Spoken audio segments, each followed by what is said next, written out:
Child, y'all knocking out Willis from a different strokes? Jesus? Ain't he the only one left? There's so much more that I could do for you, yeah. But you just won't let me give you my love, boy. Hey guys, it's Tuesday, and you know what it is. It's time to review the Queen Supreme Court with Special Co-Judge Tasha K. Maddie looked beautiful. Like, I think that was like a different kind of wig that she had on, like a wig. It was different. It was a really different look, and I don't know if it was the wig or the makeup. I'm not sure what it is, but it's the baby hairs. That's what it is. She ain't never had baby hairs before. That's my first time seeing with baby hairs. Tasha K, she's pregnant. Okay. She's definitely pregnant. She had her dress on. She did her bust with looking like, sexy in it. And like the weight, I don't know what the fuck kind of dress that was. I don't know. But she had her titties out because, us big titties girls, we got to do the best we can with what we have. Her hair was nice. She always got her hair like, cockatooed. It's always nice though. But her hair was nice. Her makeup looked great. They looked good together next to each other. She was saying that, she didn't believe that Wendy Williams had the baby. I guess she's saying that she never saw Wendy Williams pregnant with Lil Kev. And I was like, I thought I seen her pregnant. Wendy Williams was her most prettiest when she was on radio. That's when she looked like a true woman. I don't know what the fuck happened to her when she got on television, but that shit just started slowly dwindling down to, testosterone. So Tasha went on to talk about how Kev, her husband, Kev Sr., wanted to have a child. Or that's what she felt. Because Wendy's pussy is diluted. Is that the right word? Well, first of all, I wouldn't want no goddamn baby by a woman that's 52, 53 years old. Unless she do got money. She got money. But that's rare for a woman to be that old and be able to carry a baby. Like, I don't know how old Wendy is. 50 something, 60, 70, 80. I don't know how old the bitch is, but she's too damn old to be to carrying a fucking seed. And then, you know what, to make it so bad? His new wife, or his side hoe, she's like 30 something too. It ain't like she much younger. Like, I think she like 36, 37, 38. 50. I don't know. Maddie said that Wendy Williams was the man in the relationship.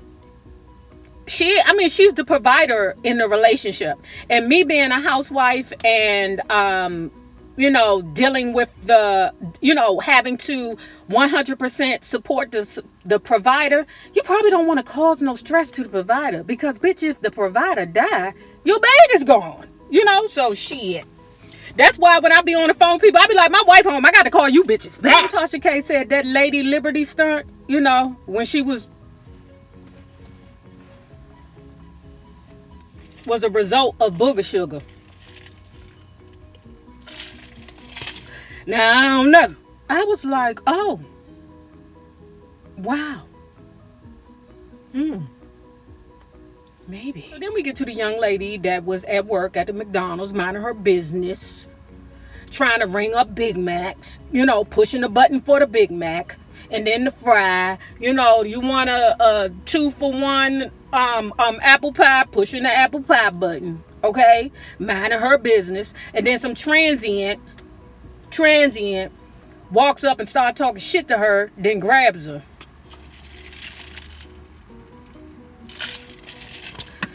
So, she's now suing McDonald's, and I said the same thing. McDonald's should be ashamed of themselves. It was 3 men standing around there just watching her whoop the fuck out of that daggone transient.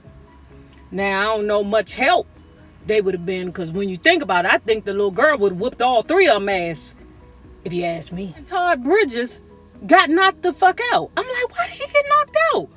Now, he used to be a drug addict. Now, you see junkies get knocked out regularly. That's regular. You know what I'm saying? For junkies to be, walking down the street and a motherfucker just run up on them and just pow right in their face because, they done something wrong or dumb to somebody somewhere. But I thought Todd Bridges was clean. Child, y'all knocking out Willis from a different strokes? Jesus? Ain't he the only one left? A lot of times I don't really agree with Tasha K because I think she's a little bit over the top, but she calls herself a shock jock. You know, I just think that some things can be, you know, disrespectful. You can get some things across without crossing the line. You know what I'm saying? Because you want to be able to work with certain people later on in the business. You know what I'm saying? And I think that that's Maddie's judge. You know, she want to be able to walk out in the street. What Tasha K said that I will agree with is that the same year that the little girl was dropped off, Sparkle's niece was dropped off to R. Kelly, was the same year that Sparkle's album dropped. I said, I knew that shit looked real fishy. I knew that shit looked real fishy. This is the reason why R. Kelly is able to do it. Do the fuck shit that he's able to do. Because men do this shit all the time. All the time. Your girl wasn't fucking with nobody but niggas with money. And the niggas in my school didn't have no fucking money. So I messed with me old, you know, older guy that was a little older, you know. You know, they got to mess with the money makers. You know, I think at that time my boyfriend was 26. Child had a monkey in the car. Child. That's money. Then we get to where we get to Geronda. What the fuck? Anyway, the little girl Geronda, this is the one that was standing out front of the courthouse saying, you know, I'm praying for you.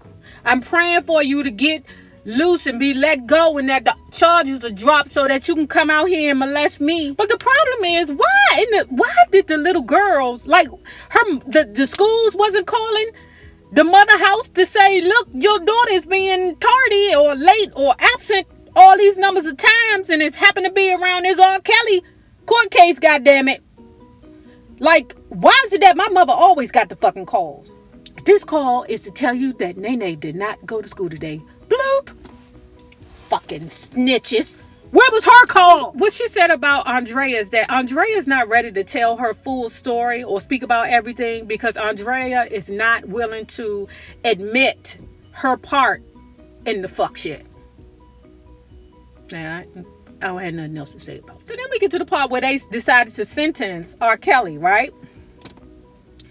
And Tasha K took the glass, turned the chair around, and took a glass, and I said, nah, this ain't true. She ain't about to pee on camera. But then I said the hoe is ratchet. She is kind of ratchet now. So then when she turned around and sat back in that chair and put that pee on that table like this, you know goddamn well that wasn't pee. You know why? Because Maddie wouldn't allow a motherfucker to put a pissy ass glass on her table. I don't know you like that, Maddie, but nobody in their right mind will allow somebody to piss in a glass and then put it on their table. Because we all know when the doctor be like, hey, use your cup. Here, piss in this. Piss don't always make it in that goddamn cup. That damn lady ain't peeing that damn cup. You know that was apple juice.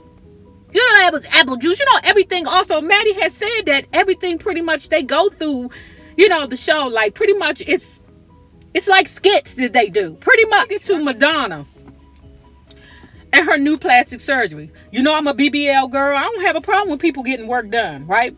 But as you get older, you got to cut back on that shit. You know, like me, I need to get these titties done. The insurance will pay for it. Hands down, no problem. But it's just the point that I don't want to go under the knife. Shit, after you get past a certain age, y'all know I'm 47. I don't want to be taking chances under that damn anesthesia. Fuck around and get Dirty John as my anesthesiologist. Hell no. Iggy Azalea is on the docket because she continued to do her show while one of her dancers was having a seizure. Now listen, Iggy, you know, I don't know what the fuck they do over there in Australia, bitch. Now, this is not the Beyonce, Kelly, Michelle situation where, you know, Beyonce and Kelly is walking down the BET stage and Michelle hit the goddamn floor. That means that bitch just fell. She hopped right back up. But when somebody, one of your dancers is having a seizure, bitch, cut. Stop the fucking show, bitch. That nigga could die. Then we get to the B2K reunion. Oh my good funds must be low for Omarion. You hear me? Funds must be low. Because, Omarion was the lead singer, He definitely went out on his own. He did okay. Okay. He didn't have some little things here and there and stuff like that. But child, when a nigga funds is getting low, when they go back to Twixt they came. So we have King of R&B, One Gotta Go. Or was it who is? No, you know what it is? It is who is the king of R&B?